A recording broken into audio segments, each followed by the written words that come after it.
There were some things, but there was like a delay. I've got a few of those. Just let me know what you need. Yeah.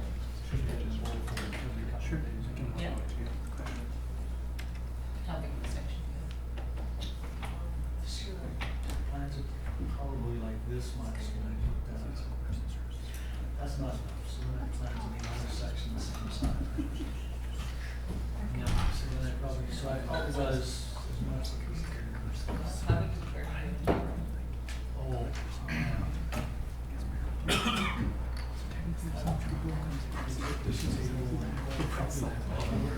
Oh, so what else do you have there?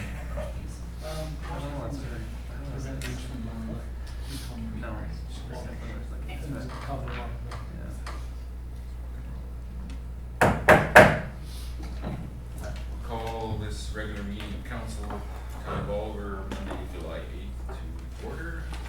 And I'll ask the CAO if there's any late items to add to the agenda.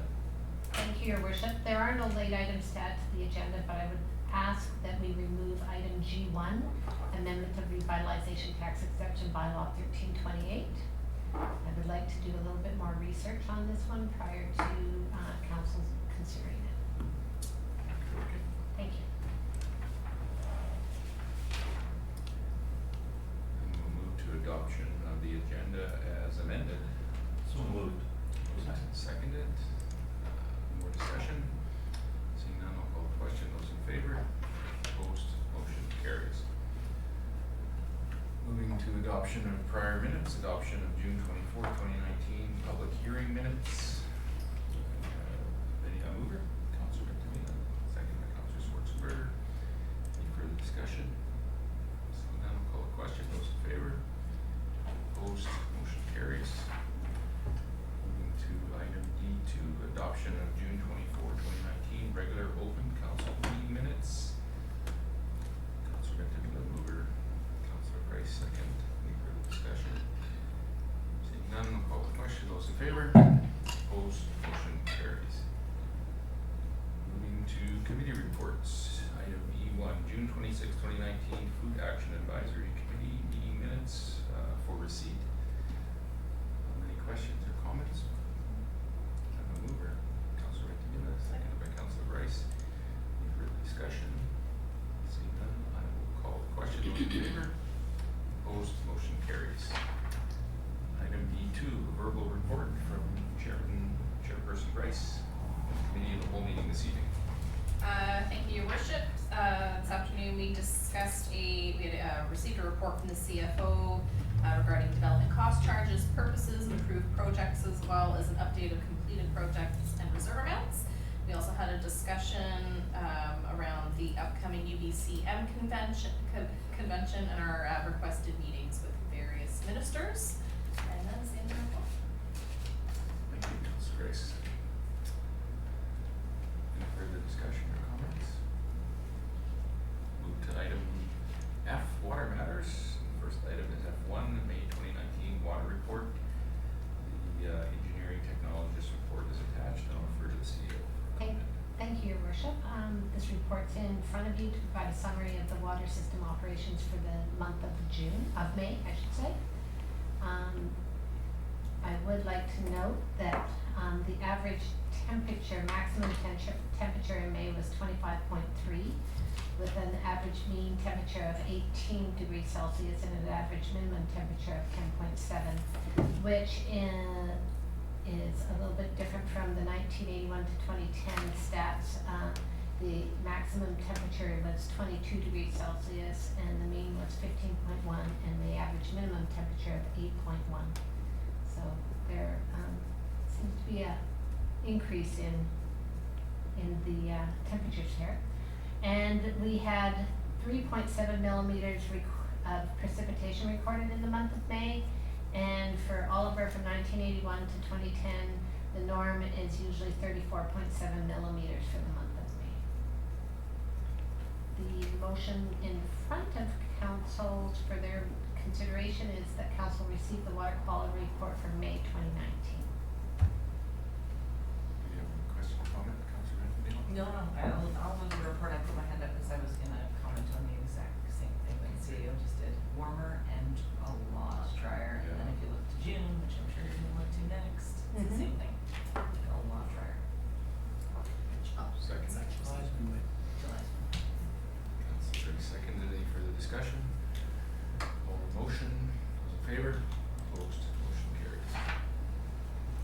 F2 is the June 2019 water report.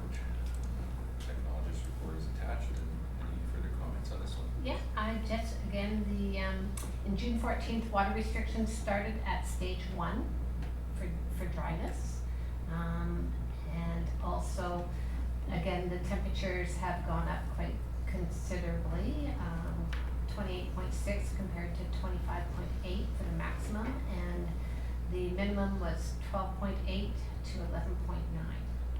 And then our precipitation was 6.9 to the average of 41.5 for the month of June, so very dry.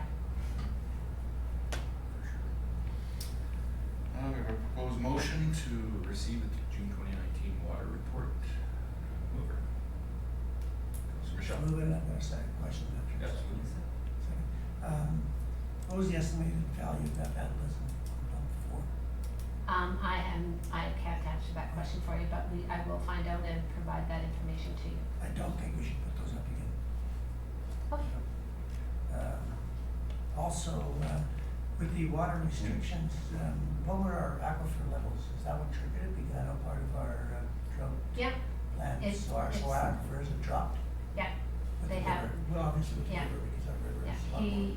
we wouldn't have gotten into the water restrictions without going through the whole process as outlined in the drought management plan. Okay. We were actually on the tour, they talked about the drop in the water levels in the oxbows and stuff too. Okay, those are 2 questions. Any further comments, questions? It's been moved and seconded, so I'll call the question. Those in favor? Opposed? Motion is carried. Item F3, report from Water Councillor Machial. Just this afternoon's meeting, Your Worship. And the report from Water Councillor Sidhu. This is afternoon meeting, tonight's meeting, Your Worship. Thank you. Moving to bylaws. Item G2, Zoning Amendment Bylaw 1380.07, visitor and persons with disabilities, vehicle parking regulations and fencing regulations update. Refer to the CEO. Thank you, Your Worship. This bylaw is before you for adoption. We have now received the Ministry of Transportation's final approval, July 2nd, 2019. This is the one that went through the public hearing at the last council meeting. So the resolution before you is that Zoning Amendment Bylaw 1380.07 be adopted. Any questions, comments, Councillor? I'll Councillor Schwarzenberger. I'll second. Second, Councillor Grice. Any further discussion? Seeing none, I'll call a question. Those in favor? Opposed? Motion carries. Moving to item G3, official community plan and zoning amendment bylaws, 55931 Airport Street. Refer to the CEO. Thank you, Your Worship. I am going to refer this to our contract planner, Mr. Garish, to put you through this application. Great, thank you. Just waiting for the PowerPoint to fire up here. So I might have got carried away with my presentation. I've got a few slides to go through, but I'm trying to give a comprehensive overview of what's proposed for the site itself, and then an important council decision previously on the parcel, which kind of influences some of the considerations on the current application. So as council may be aware, this is the parcel by the airport behind the mall. The current boundaries of the parcel were created in 2006 when a parcel subdivided off at the southwest corner, leaving a remainder of about 5,720 square meters, which is just over half a hectare. And the current zoning of this particular parcel is highway commercial C2S, site specific. As council may also be aware, at the moment the parcel, if I'm not mistaken, comprises vacant land. I've already mentioned its general location within the community. And then of course what's kind of before council tonight is an application basically to facilitate the construction of 46 units of affordable housing designed for families, individuals I believe, and as well as seniors. So in order to facilitate this, there's a number of changes to the bylaw, which I'm going to outline each in their own turn here. To start with, I'm going to talk about the OCP map designation that's required to facilitate this. The current commercial highway designation under the OCP is proposed to be amended to high density residential.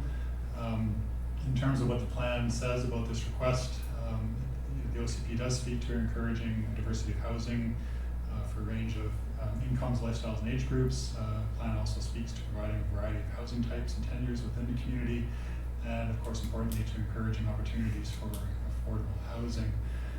So in terms of how the applicant's proposal meets these goals of the plan, I think we're worth noting that at the time of the 2016 census, only 12.76% of the housing stock within the town represented apartment buildings. So obviously this application will increase that number, which in turn helps diversify the housing stock. The site itself is within easy walking distance of the mall, obviously, as well as the town center and also the river channel. And then finally, in terms of the implications of going from commercial to a high-density residential zone and the implications of that, as council may recall, at the time of the 2017 OCP review, I believe the number was 13% of the towns identified as having commercially designated land, which is about 71.5 hectares. If approved, this rezoning would result in a loss of only 0.8% of the commercial land base within the town, which at least at the staff level, we don't believe would be deleterious to the town's commercial or economic base. And I also put an asterisk there beside that 0.8%. The actual figure would be somewhat less, but I'll touch upon that a little bit more in some subsequent slides. And then finally, this is my segue slide. The OCP also speaks in the context of the high-density residential designation to encouraging a high standard of architectural design. So in terms of how we're proposing to address that concern within the OCP bylaw, we're also asking council to approve an amendment to Schedule F of the OCP, which is the development permit map. And we're asking council to change this designation, which is currently commercial, to the multifamily development permit area designation. And as council may recall from previous multifamily DPs that have been before you in the past, there's a number of different aspects to the guidelines for this DP. And I just want to highlight some of them for your benefit so you know what will be coming forward down the road with this particular proposal. So the multifamily DP deals with siting and massing of buildings, encouraging that the buildings be oriented towards pedestrian architecture, as they call it. It also concerns itself with the appearance of the building, the aesthetics, also known as form and character. It speaks to how and where private outdoor spaces should be provided, how parking areas should also be provided, screening and landscaping, and then also encouraging energy conservation. And I don't mean to be too tedious with this, but in terms of some of the considerations around siting and massing, again, pretty basic urban design considerations. Buildings be orientated towards the street. Larger buildings be designed in a way that creates interest, visual interest, breaks it up into smaller units, and also ensuring that garages aren't a dominant visual feature and that they be subordinate to the residential units. In terms of pedestrian-oriented architecture and what this means, apartments should contain an entrance that's visible, pretty straightforward, and that also private entrances should face the public sidewalk and should be directly accessible. When it comes to the form and character, again, it's about visual interest, variety, breaking up monotonous appearance, encouraging different types of materials, colors, etc., and then also ensuring that it fits within an existing neighborhood. And I just want to emphasize with this last slide too, because we are only at the rezoning stage and we haven't got to the level of the level of detail that you would normally see in a development permit in the plans that are before you tonight. Council will see this though at a later stage of the development. Before the applicant can get a building permit, they will be required to submit a development permit, and development permits have to be approved by council. So because this form and character hasn't been delegated to staff, so you will be seeing this later on. And then finally, the last amendment that I want to go over is what's required in terms of the zoning bylaw. So there's an existing highway commercial zoning on it, but it is a site-specific, and there's some important site-specific regulations that I want to touch on too. And as you're aware, the applicant's request is to go from this C2S zone to the residential high-density RH1 zone with a site-specific as well. So just in terms of what this means at a base level for these zones, obviously the C2 zone is a commercial zone. The only principal uses it allows are commercial. and it further requires that commercial uses occur on the ground floor and that any residential development occur either above or behind the retail outlets. Whereas obviously in RH1 zone, the only permitted principal uses are residential and commercial uses are prohibited other than a small scale allowance for home occupations. Now on to the site specifics that are relevant. And I just need to give some quick background here. So there was a rezoning on this property in 2007 the council approved, and that was the rezoning that introduced a number of the site specifics I'm about to touch on. That particular development was for a 4-story mixed-use commercial residential. The actual scale of the commercial was very small, 945 square meters. So that's why I had that asterisk earlier on in terms of the loss of commercial land being 0.8%. Well, it's actually a lot less than that had this other development gone forward, because 945 square meters would be, I think, 0.12% of the commercial land base within the municipality. And then finally, the application at that time was for 39 multifamily dwelling units, whereas obviously the current application is for 46. So it's a very similar proposal. The previous proposal, though, however, did have a maximum floor area restriction of 0.6 on the parcel, and that was done through the site-specific.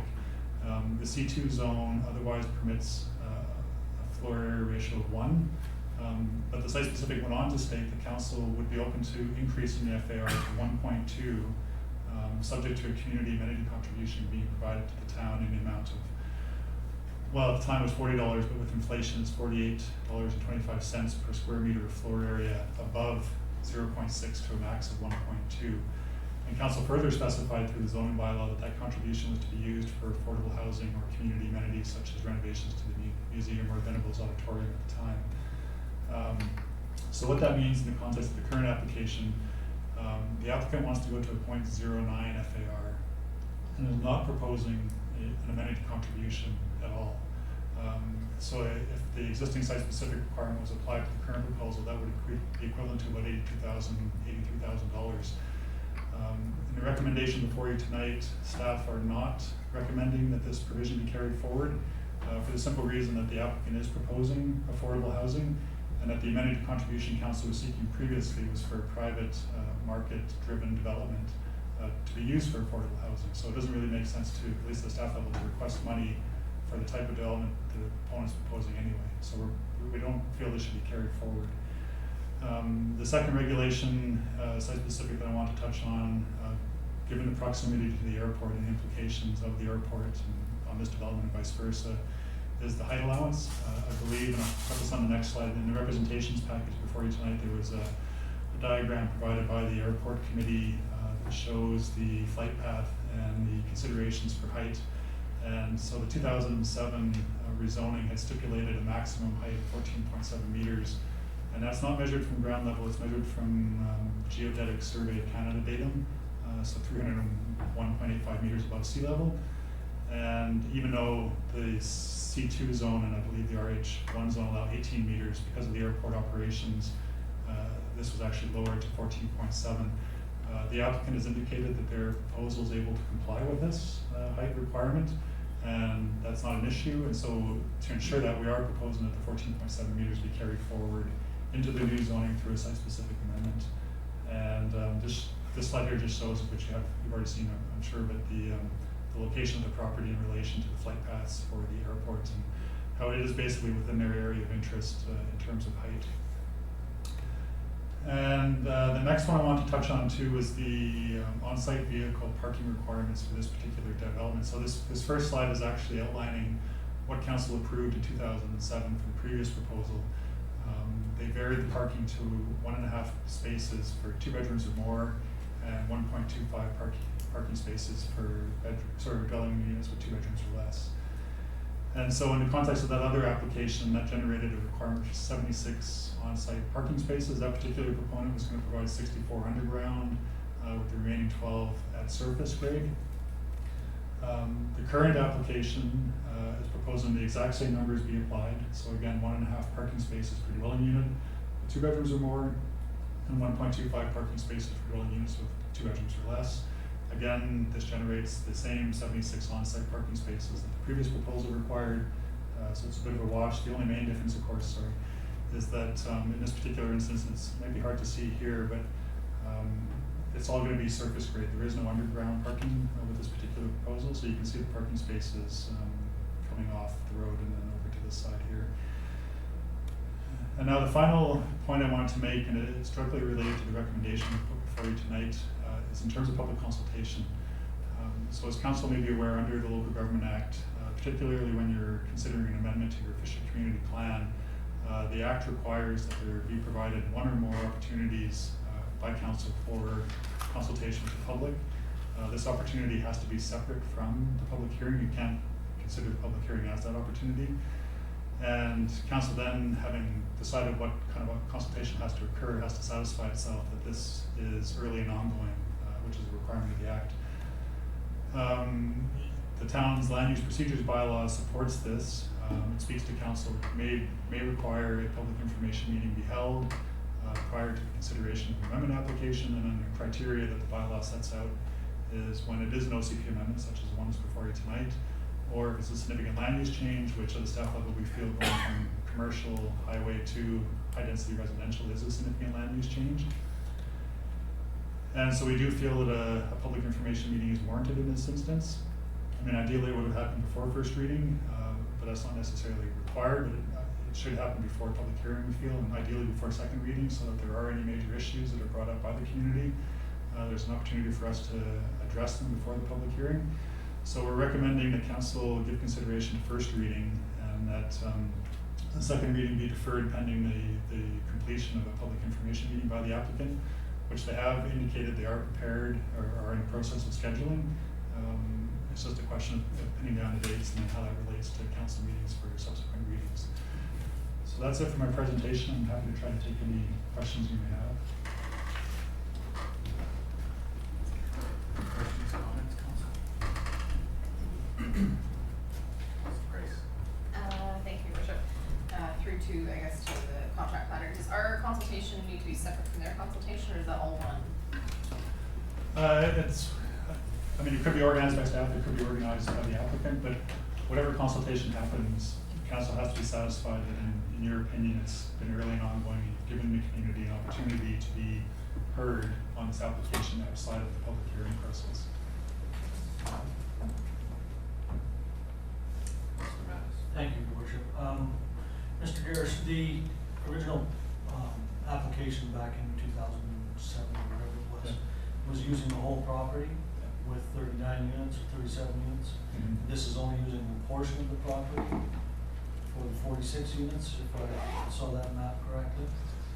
And if you can answer, and you may not be able to, what would the balance of the property under this proposal support for additional, like, we're getting 46 units in this. Mm-hmm. There's a chunk in the corner there that remains unused. Any indication what that would support? Like, what will the total density on the property be? And that may be a question that could be answered during the information sessions, or? Yeah, so certainly it could be. I believe that under the bylaw, the maximum density in the high density residential zone is 80 units per hectare. And so this particular property is just over half a hectare. So conceivably it would be around a maximum of 80 to 90 units. Oh, half that. Half that, so. Sorry, 40 to 50. Planner math kicked in here for a second. So we're already at 46, so that would only leave 4 units in the rest? I believe so, but there's nothing stopping them from coming forward if there is a subsequent development proposed for that remaining area to seek council approval to amend the zoning again. Councillor Grice. Thank you, Worship. More of a comment than a question, but I think, everyone around the table here has interest in affordable housing for our area, but I did speak to the Director of Housing for Kiwanis.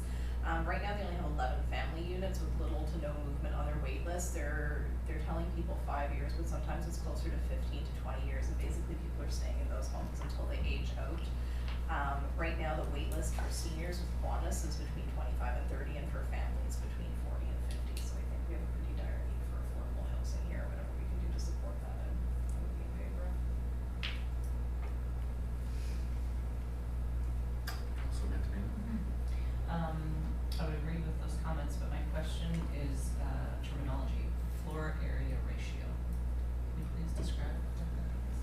Sure, so floor area ratio, I mean, it can be used different ways. Sometimes it's a density restriction, and sometimes it's also related to forming character, building mass, etc.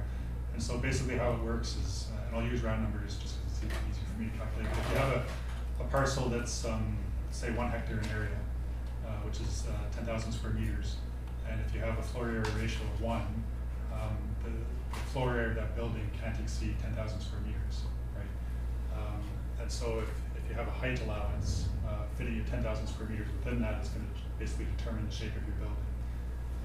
If you have one of 0.5 FAR, then it's 5,000 square meters, right, as your limitation. And so sometimes you might see even higher. You might see 2 or 3, right, which is where you get like higher, I don't want to use skyscrapers, but you know, larger buildings. So the higher the number, the higher the density. Yeah, yeah. Well, the more floor area you're allowed to have. in that zone.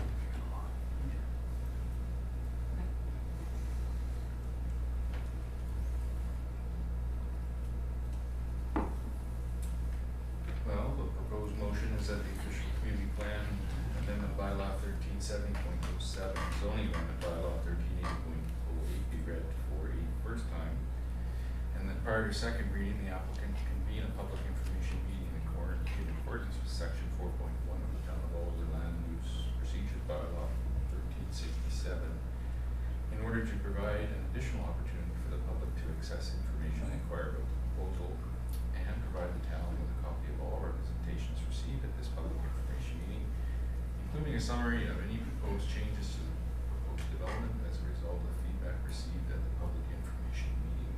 I'll make the proposed motion. Moved by Councillor Grice, second by Councillor Bentamina. Any further discussion? Councillor Bentamina. So you said that the applicant is already in the process of planning. Do we have any idea of timeline for the public information and when we might see this again, type thing? Ish, roughly? Well, we did have a couple dates, and yeah, should we come to the podium or? Yes, please. Sure. So Jeff, I know you've been speaking, with Chris preliminarily, sorry, through your worship. I think the applicants have been speaking with staff about, some future council meetings, knowing that July 22nd and August 26th are, sort of the next two. We were hoping, or we're planning, I guess, preliminarily to have a public information meeting somewhere in between those two dates to give enough time, enough notice for the community to be, have the chance to be there and provide feedback, and then have that information available to you for the next council meeting. So we hadn't come or determined an actual date for the public information meeting, but our request, I guess, or something that we're really hoping we think would allow for a more effective public information meeting would be to have the date for the public hearing set prior to that public information meeting, so we can communicate that with the community, with community members, and if there are any further questions or details, they're able to come to the public hearing and be involved in that. So that's sort of our one request or hope for scheduling that public information meeting. Thank you. Councillor Matthews. I'll just make one more last comment before we continue, would be that I think it's important to note that this will come back before council with the development permit. We'll have an opportunity to look at all of the ins and outs of the project.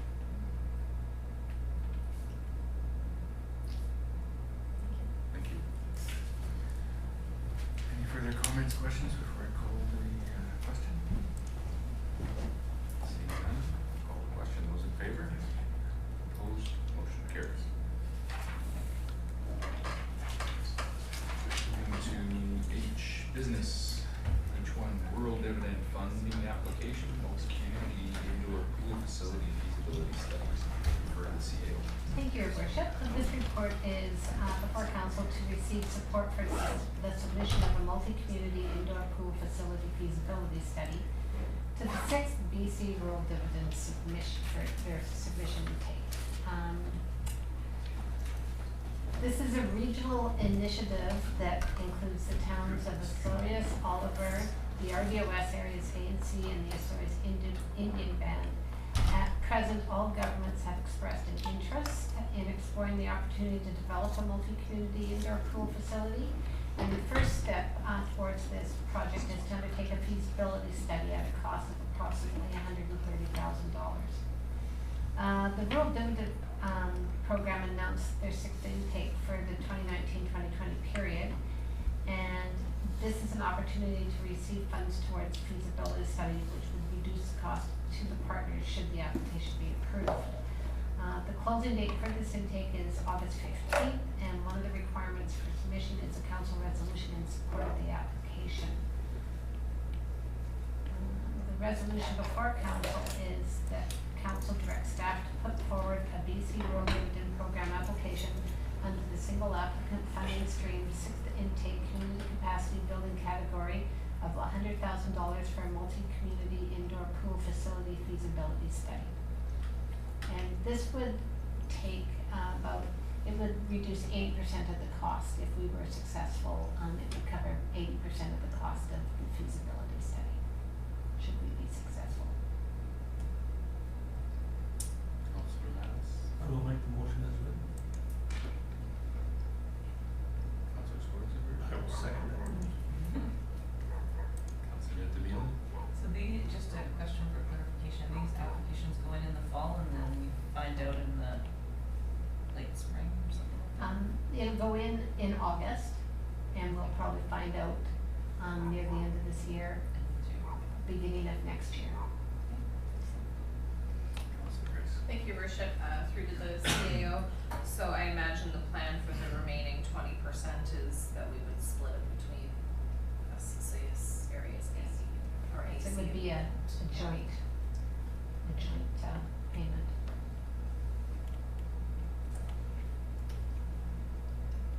Any further comments, questions before I call the question?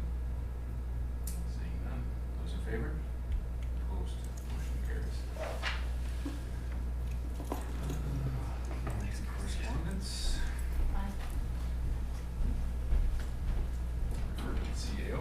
Thank you, Your Worship. This correspondence report is before you today, and we have no action required by council, and we have no replies under that, but there is about 6 items there for information only, correspondence from the City of Richmond. Everybody's getting ready for UBCM, so there's a number of resolutions that you'll be seeing when you're there at the resolution portion of UBCM. We're just asking for support on those. And then there's also correspondence for the provincial support for the libraries from the town of Ladysmith, and also from the District of Houston. Resolution is that council receive the above noted correspondence and the weekly mail correspondence be received. Mover. Councillor Devine, second Councillor Grice. Any further comment, discussion on any of the items? Seeing none, I'll call the question. Those in favor? Opposed, motion carries. Moving to reports. Airport Manager's Report from June 2019, I'll refer to the CEO. Thank you, Your Worship. This report is outlining the activities of the airport manager for the month of June. And it's in front of council for receipt. There are a couple of things on there that I do want to talk to him about, that he's got on his background with regards to the courtesy van, and I'm just not sure. I'd just like to get a little bit more information on that stuff. So, there's something else that we need to talk to him about, with respect to some rental or some possible leasing of land, so I'll get some clarification with regards to some of this stuff. Councillor Grice. Thank you, Your Worship, through to the CAO. What is the SOFC? It's the South Okanagan Flying Club. Oh, thank you. Makes sense. I'll have a motion to receive the June 2019 Airport report. Any questions, comments? I'll move receipt. Councillor Grice, second Councillor Mattis. Call the motion, those in favor? Opposed, motion carries. Moving to item J2, building permit summary report for 2019 for the CAO. Thank you, Your Worship. This report is outlining the building permits that were issued over the last month, and it's in front of council for receipt. I'll move receipt. Move Councillor Mattis, second Councillor Grice. Further discussion? Pretty slim. Slim. Slim pickings. Call the question, those in favor? Opposed, motion carries. And now council reports, Councillor Schwarzenberger. Thank you, Your Worship. Tuesday, June 25th, I attended the Freedom of Information and Privacy webinar here in council chambers with a few of my colleagues. Friday, June 28th, with the rest of council, we toured the sewer and water system for the town of Oliver. Monday, July 1st, I attended the Canada Day pancake breakfast. And Tuesday, July 2nd, I attended the BCAA Play Here announcement at Medici's. And I'd just like to take this opportunity to thank our regional director, Rick Knodel, for Area C, who used some of his discretionary budget to match the $100,000 that BCAA awarded Oliver for the Small Wheels Park. So we now have $200,000 to go with the other financing that had been put together. So it looks like that project will go ahead this year. So thank you, Director Knodel. That was a big surprise, and everybody's grateful for it. Thank you, Your Worship. Thank you, Councillor Schwarzenberger. Councillor Grice. Thank you, Your Worship. Tuesday, June 25th, I also attended the Freedom of Information and Privacy Protection webinar. And later that evening, the Oliver and Area Affordable Housing Society meeting. Wednesday, June 26th, I attended a roundtable with the Minister of State for Childcare, the Honourable Katrina Chen. Had a pretty interesting discussion about the state of healthcare in Oliver and the rest of the province. It was quite positive. Later that day, the Oliver Healthy Living Coalition meeting, and that evening, the Food Action Advisory Committee meeting. Friday, June 28th, I also took the tour of the Public Works tour of our water and sewer infrastructure. Monday, July 1st, I visited the Harvest Hut, got some kale and some dill, made some kimchips. Kids like that, so that was good. So I'd encourage everybody to go check that out on Mondays from 5 till 8. Tuesday, July 2nd, also attended the Oliver Small Wheels announcement at Medici's. A win of up to $100,000, which was very exciting. Thursday, July 4th, I did an interview with Global TV about our success with the BCAA grant. Later that evening, attended Music in the Park, got to hear some live music and buy some gelato for my kids. Today, paid another visit to the Harvest Hut and today's meetings, and that's the end of my report. Thanks, Councillor Grice. Councillor Mattis. Thank you, Your Worship. On the Friday the 28th, I went on the tour of the facilities with the rest of council, and following that, I went on a vacation where I celebrated 4th of July down in the United States. Awesome. Thank you. Councillor Benton. Okay, on Wednesday, June the 26th, I attended the Food Action Advisory Committee meeting. Monday, July the 1st was at the Canada Day pancake breakfast held down in the community center. I think everyone else was there.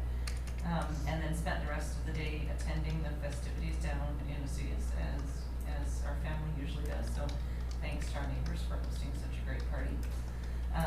Tuesday, July the 2nd, I was also at the BCAA Play Here contest announcement. And that was surprising the next day to hear Director Knodel come out with his match of $100,000, which was great. And so according to the numbers that they shared with us that morning, we're around $30,000 or so short still of the total project monies needed, and that money hopefully will come through fundraising over the next couple of months. I did want to thank the Parks and Rec staff, obviously for making such a big push in the community, and they made a special point that morning of thanking Benita Berg, who put in the application and apparently has poured her heart and soul into this project, and so thank you to her as well, and to everyone who took the time to vote. Wednesday, July the 3rd, I was at a South Okanagan Immigrant and Community Services Board meeting. Thursday, July the 4th, was at the Regional District for the day, and earlier today we were all there for the RDUS Chair and Vice Chair traveling tour visit. And then I visited the Harvest Hub as well with Councillor Grice and the lovely ladies off to the side. Got some kale as well. Not sure if it's gonna turn into kale chips or what else, but there was lots there. That's the end of their report. Thanks, Councillor Bentabila. June 26th, I was at a meeting at South Okanagan General Hospital regarding a heat alert response system project that Interior Health is working to bring forward for Oliver and the cities. They will be coming to council with more information on that and asking for town of Oliver and the town of Swedes to be part of that project. And I believe it was delayed, so Till the they'll be fall. coming after the summer, basically. And it's involving, putting measures in place to deal with extreme heat and people that, people are dying because of extreme heat. And then in the evening, I had the honor to speak to the graduates at the SOSS commencement ceremony. It was a pretty interesting evening. July 1st, the Canada Day pancake breakfast. July 2nd, I was in Esuias for the National Park announcement at the Infinite Cultural Center. On July 4th, I was with Councillor Grice at Music in the Park. July 6th, I caught the tail end. That's a pun. Flying airport.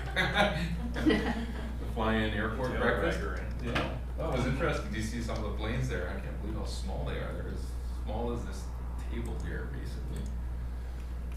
July 7th, Crime Watch, so patrolled around the community for 4 hours, and today, the RDUS Chair, Vice Chair Regional meeting. And I would also like to acknowledge Director Rick Nodal for contributing $100,000 of his gas tax money to Oliver to support that project. That's a pretty big chunk of money. And support and thank everybody for voting. I think we did an amazing job. We were in a battle for second and almost at some point, so that was awesome. Our next regular meeting, Monday, July 22nd, 2019 at 7 p.m. That'll be the last meeting before the summer break. And our startup meeting later in August is August 26th. Acting Mayor, July and August is Councillor Grice. Public question period. Questions? Nothing. Got nothing for us? Then I will look for a motion to adjourn. So Councillor Grice, Councillor Schwarzenberg, those in favor?